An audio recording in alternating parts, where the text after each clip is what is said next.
in the previous class, we have learnt about the tools of rDNA technology. So we have discussed about the various tools such as restriction enzymes.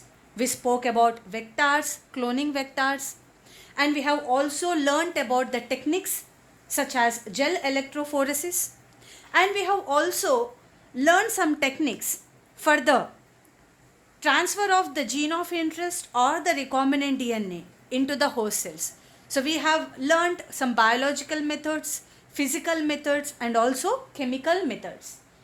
Now we will learn about the process of recombinant DNA technology in detail. So by using those tools, we will be discussing about the process of recombinant DNA technology.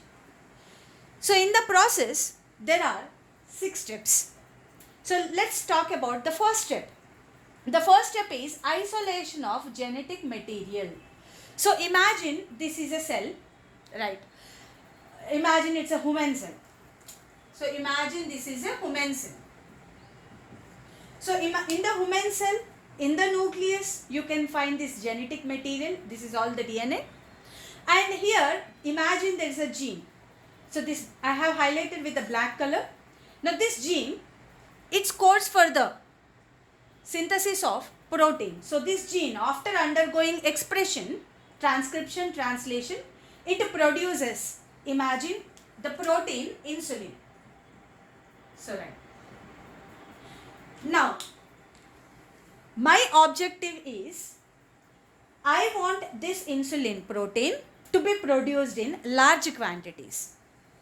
Right. So for that, I am going to perform this recombinant DNA technology process. So what is the first step here is, first I have to isolate the genetic material from the human cell nucleus. So first I have to isolate the genetic material. So first step, I will be isolating the genetic material, and in that you can observe this gene which is coding for the insulin is also present, right? Now after the isolation of genetic material, what is the second step is cleavage of DNA by restriction endonucleases. So I have to break this genetic material, this DNA, into pieces so that I can get this fragment. So by using restriction endonucleases enzymes like such as ECOR1, right, I am breaking this DNA into fragments. So here you can see all these fragments. And in these fragments, even the gene of interest is also present. So what is this gene of interest? This is the insulin producing gene which I want. Right. So this is the gene of interest or the desired gene or the foreign gene, right? Now what I am going to do is, now out of these all fragments, I have to isolate the desired DNA fragment. So that would be my third step. The third step is isolation of desired DNA fragments. So out of all these fragments, I have to isolate this desired DNA fragment. So it is by using the technique gel electrophoresis, which we have already discussed about this technique. So by using gel electrophoresis, I separate this desired DNA fragment. Right. What is the next step? So the next step is ligation of the DNA fragment, the desired DNA fragment or the gene of interest into a suitable vector. So for this, what I have to do is, I have to take some bacterial cell, okay, right, and I have to separate this vector, which is a cloning vector, which should have an ORI gene and all that stuff, selectable marker. If you can remember, we have already discussed that. So I will be isolating this vector, and to this vector, I will be adding this gene of interest. You remember, first I will be breaking the vector by using restriction endonuclease. Then I will be inserting this gene of interest into this vector, and then this gene of interest will bind to the vector with the help of DNA ligase.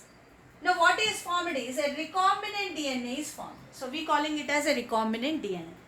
So the fourth step would be Ligation or the attachment of the DNA fragment into a vector, into a cloning vector. Later, what is the fifth step? Fifth step is introduction of this recombinant DNA or chimeric DNA into the host cell. So imagine I have selected E. coli as the host. Imagine this is the E. coli bacteria as the host cell. So imagine this is the host cell or recipient cell. Now what I am doing, I will be introducing this recombinant DNA into this what? Into the bacterial cell. Now how this recombinant DNA can enter into the bacterial cell? The bacterial cell should become competent. It should accept. For that, I will be performing the technique which is a calcium chloride treatment, if you can remember. So heat shock method is there. So I will be using this calcium chloride treatment and a heat shock process, and then the recombinant DNA will be now entering into the bacterial cell. Now this bacterial cell, now it becomes what? Transform. Transform means changing.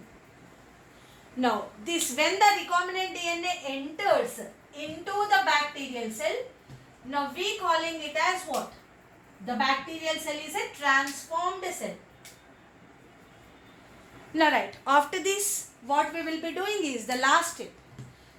So in the bacterial cell, the gene of interest will be cloned.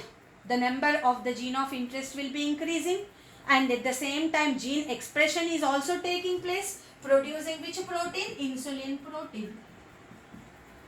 And what is my objective? To produce insulin in large quantities, right? So that is the reason why I have to culture this bacterial cell in a medium, in a culture medium, in larger scale, right? And then, so when we culture these bacterial cells, when we increase these bacterial cells, when we grow these bacterial cells, what happens? In every cell, we could obtain what? Insulin protein. And later what we do is, we will be extracting the desired product, which is insulin protein, from the bacterial cell.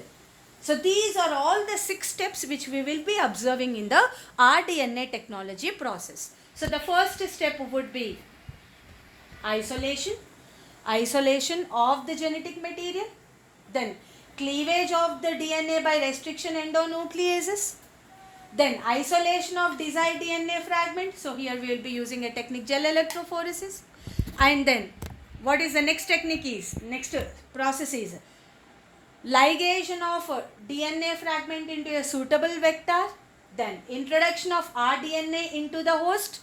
So here host I have selected is a bacterial cell. Then culturing of the host cells in a medium at large scale and extraction of desired product. So right, we will be learning each and every step in very detail in the next, from the next classes.